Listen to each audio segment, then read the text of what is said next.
आदाब, नमस्कार। आज से मैं जोगेंद्र पाल जी, जो उर्दू के मशहूर मारूफ अफसाना निगार रहे हैं, उनके अफसानों का सिलसिला शुरू कर रहा हूँ।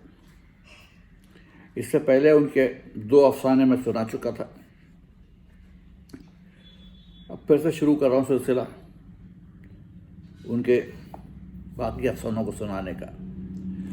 आज मैं आपको सुना रहा हूँ उनका अफसाना हराम्बे। हराम्बे हराम्बे इसका मतलब उन्होंने नीचे दिया हुआ है। इस पर 3 शब्द हैं, 3 लफ्ज़ हैं जो दूसरी ज़बान के हैं। हराम्बे का मतलब उन्होंने बताया है अफ्रीकियों का एक नारा, जिसका मतलब है आओ मिलकर जोर लगाएं और दुखों को बाहम पटक कर निजात हासिल करें। दूसरा लफ्ज़ है मूंगो, जिसके मानी उन्होंने बताया है खुदा। और तीसरा लफ्ज़ है वाना वाखे, इसका मतलब उन्होंने बताया है औरत। जाहिर है अफसाना अफ्रीका के जंगल में है, पस मंज़र अफ्रीका का जंगल है। सुनिए जोगेंद्र पाल जी का अफसाना। क्यों री बावली, बस इतने में ही लोटने पोटने लगी। ठीक है बाबा, दर्द है तो अपने ही वजूद का, बाहर से किसी शेर ने दांत तो नहीं गाड़ दिए। मूंगों का शुक्र अदा कर, ना शुक्री, वरना शेर के पेट में लोटना भी नसीब ना होता। सब्र से काम लो मूर्ख। नहीं, सब्र से काम ले सकती तो हिरनी की हिरनी क्यों रह जाती, पूरी औरत क्यों ना बन जाती। तुमने मेरी वाना वाखे को तो देखा ही है। जान भी निकल रही हो तो मुस्कान वैसी की वैसी चेहरे पर ठहरी रहती है। हाँ, चेहरे से दिल तक उतर कर इस तरह उसके अंदर ही जड़ी रहती है कि 1000 तकलीफ में भी क्या मजाल जरा सी हिल जाए। तकलीफ ही तो है, गुजर जाएगी। अपनी वाना वाक़े पर मुझे बड़ा प्यार आता है। नहीं आता है क्या? कई बार थोड़ा जी जाता है,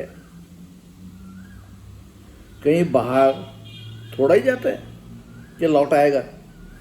मेरे प्यार ने तो मेरे घर में ही डेरा डाल रखा है। पल भर के लिए भी बाहर कदम नहीं रखता। दहलीज से बाहर सिर्फ मुझे ही काम वाम पर जाना होता है, और मेरा प्यार हर दम वहीं मेरी वाना वाक़े के आस पास मंडलाता रहता है। अरे बावली, चैन से मेरी बात सुन ले। मैं इतनी मोहब्बत से तुम्हें अपनी वाना वाक़े की बात सुना रहा हूँ, पर तुम्हारा लोटना पोटना थमने में नहीं आ रहा है। अगर मैं तुम्हारा हरना होता तो अपने मर्दों वाला एक सींग मार करी तुम्हें सीधा कर देता। तुम्हारा हरना ही नहीं होता, तो तुम्हारी क्या हिम्मत कि इस वक्त अपनी 4 टांगों पर चुपचाप खड़ी ना होती। एक तुम ही माँ बनने नहीं जा रही हो। मेरी वाना वाक़े भी 1 दर्जन से ज़्यादा बच्चे जन चुकी है।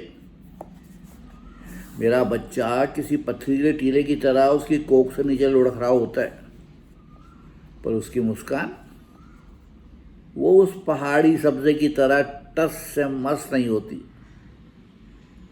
हाँ, पथरीले टीलों की रगड़ से पसलियों पर चोट तो आती है, पर चोट भर भी तो जाती है पगली, और भर जाती है तो नई नवेली भी तो निकल आती है। कभी कभी तो इसीलिए मैं वाना वाक़े को पीट भी लेता हूँ। और उसके बाद वो इतनी प्यारी लगती है कि जी चाहता है कि उसकी चोटों को चूम चूम कर फूल बना दूं। मेरी वाना वाक़े की मिट्टी बड़ी जरखेज़ है, ज़रा सा सैराब करो तो फूल ही फूल उगाते हैं। उनकी खुशबू सूंघते चले जाने के लिए मैं उसमें अंदर ही अंदर उतरता चला जाता हूँ। मैं उसे इतना प्यार करता हूँ कि मुझे डर सा लगने लगता है। वो मर गई तो मैं क्या करूँगा। मैं उसे गले लगाता हूँ, उसे समझाता हूँ दर्द ज़्यादा हो रहा है तो जल्दी से थोड़ा रो लो, नहीं तो इसी तरह मुस्कुराती मुस्कुराती मर गई तो मुझे पता भी ना चलेगा कि मर गई हो।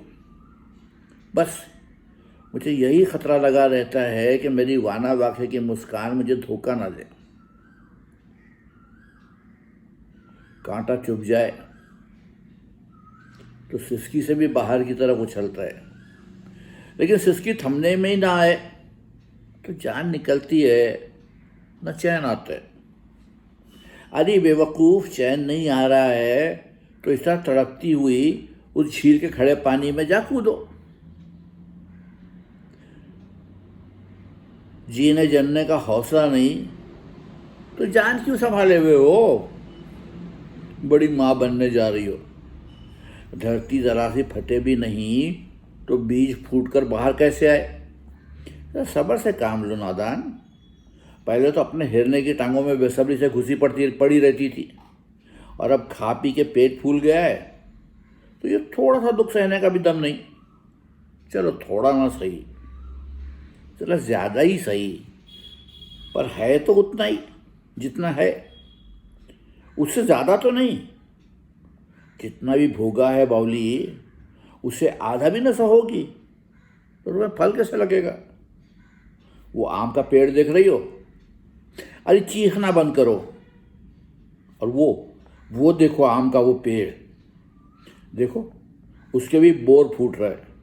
फल आते आते अभी 1-1.5 माह और लग जाएगा। इसे भी तुमसे कम दर्द नहीं हो रहा होगा, लेकिन देखो कैसे खामोश खड़ा है।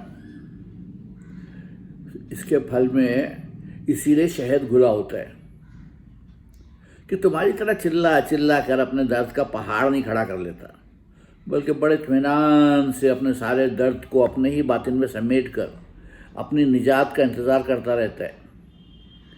खड़े खड़े इंतज़ार करता रहता है, और उस लगन और सहन के फल में मौसम आने पर उसके वजूद पर जा बजा रंग बिरंगे आम लटकने लगते हैं, जैसे सेहतवर बच्चों के ढेर अपनी एक ही माँ के अनगिनत थनों से मुंह लगाए हुए हों। देखो देखो, रोना धोना बहुत हो लिया। इधर देखो, वो झाड़ियाँ सरगोशियों में तुम्हारा मजाक उड़ा रही हैं। वो सबसे छोटी झाड़ी पत्तों को मुंह में ठूस ठूस कर हंसी रोकना चाह रही है। हंसी की तो बात है बावली, तुम्हें अपने ही हिस्से का दर्द मिला है, लेकिन क्या नाटक रचा रखा है। टांगे ऊपर करके खामखा चीखे जा रही हो। पूरी 4 टांगे मूंगों ने बख्श रखी है, उसका शुक्र अदा करो और सीधी खड़ी हो जाओ। और दर्द सर उठाने लगे तो पूंछ हिलाकर बदन को झाड़ दो। खड़ी हो जाओ, खड़ी हो जाओ, नहीं तो कौवा आ रहा है, उसने देख लिया तो कहाँ है ऐसे सारे कौवों को इकट्ठा कर लेगा। बेचारों की मोटी अकल है, सचमुच समझ लेंगे कि मर रही है। उस वक्त सर पर मंडलाते रहेंगे जब तक सचमुच ना मर जाओगी। अपनी 4 टांगों पर खड़ी हो जाओ, जल्दी, वो आ रहा है। शाबाश शाबाश, यूं। अरे हिरनी हो तो क्या, जरा जमकर खड़ी हो गई हो तो शेरनी मालूम होने लगी हो। अब मुस्कुराओ, मेरी वाना वाक़े की तरह मुस्कुराओ, शर्माओ नहीं। मैं आदमी की ज़ात हूँ, मुझे तुमसे क्या लेना देना। शाबाश शाबाश, ज़रा और खुलकर मुस्कुराओ। मूंगो तुम्हें बुरी नज़र से बचाए। इतनी अच्छी लग रही हो कि औरत होती तो तुम्हें भी घर में डाल लेता। मेरी वाना वाक़ई बड़ी अच्छी है, बड़ी नेक, ज़रा सा भी खाती है तो बांट कर। मैं तो इतना बड़ा हूँ, वो झट मुझे बांट लेने पर राज़ी हो जाती है। लो हिरनी, आधा तुम खाओ और आधा मैं। तुम दोनों मुझे खाती रहती, पर तुम्हारे खाने का सारा मज़ा मुझे ही मिलता। वाह वाह, कितनी खूबसूरत लग रही हो, पर क्या फ़ायदा, निरी परी हिरनी हो, आधी औरत भी होती तो बात बन जाती।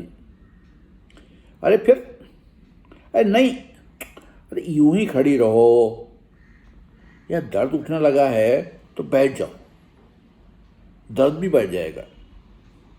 ज़रा सी देर में सब कुछ अपने आप ठीक हो जाएगा। बस हिम्मत न छोड़ो। सभी जानदार थोड़े थोड़े दुखी ज़रूर होते हैं, हर किसी को अपने हिस्से का ही दुख मिलता है, ज़्यादा ना थोड़ा। और जो हिम्मत वाले होते हैं वो अपने दुख को बड़े सुख से टाल जाते हैं। अब मेरी वाना वाक़ई तुम्हें इतनी सुखी मालूम होती है, अब मेरी वाना वाक़ई तुम्हें इतनी सुखी मालूम होती है कि तुम समझती हो उसे कोई दुख नहीं। उसकी झगड़ालू बहू उसकी आंखों के ऐन सामने उसके गबरू जवान बेटे को हाँक ले गई, वो देखती रह गई। बहू ने उसे इतना भी मौका न दिया कि अपने जिगर के टुकड़े को जी भर के देख ही ले। माँ के दिल पर आंसुओं की धारना फूट पड़ी होगी, पर आफरीन है मेरी वाना वाक़े पर, उसने अपनी मीठी मुस्कान को फीका न पड़ने दिया। हाँ, कितना अजियतनाक है, पर सॉरी, हाँ, जनना अजियतनाक है, पर जने हुए से बिछड़ने पर मजबूर हो जाना उससे भी अजियतनाक है।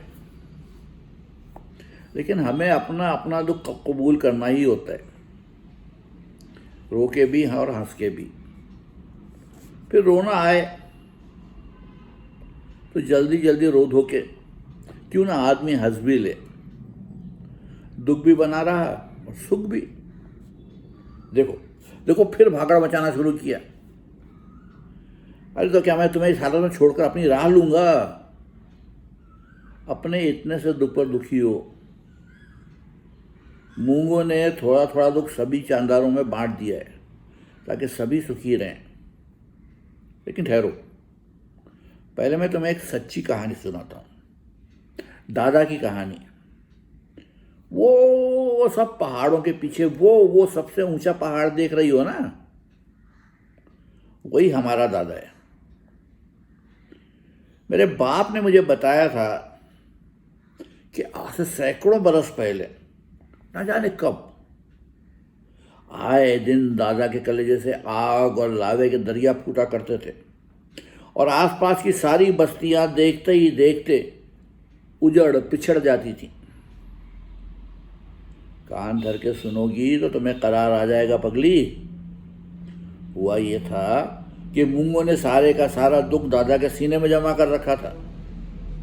अब दादा इतना बड़ा, सबसे बड़ा पहाड़,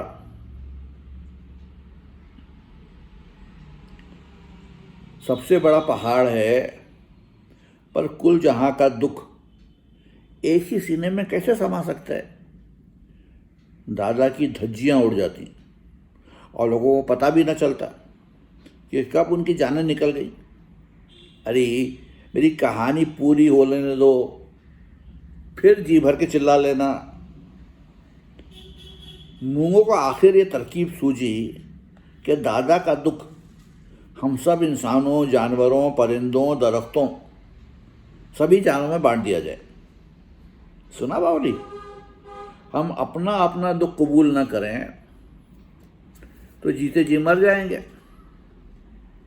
दादा का सीना तो बहुत बड़ा है, लेकिन सारे जहां का दुख जब एक ही सीने में उबलने लगता है तो इतने बड़े पहाड़ को भी अपने आप पर काबू नहीं रहता, और दादा बेकाबू हो जाए तो तेरी मेरी नन्ही मुन्नी जाने क्यों का सलामत रह सकती हैं।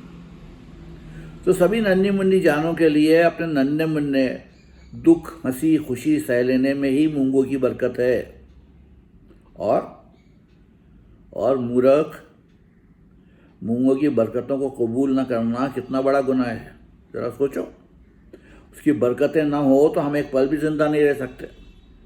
अरे अरे, तुम्हारा मुन्ना सा हिरना आधे से ज़्यादा तुम्हारे बदन से बाहर आ भी पहुंचा, मगर अपनी बातों के ध्यान में मुझे दिखाई नहीं दिया।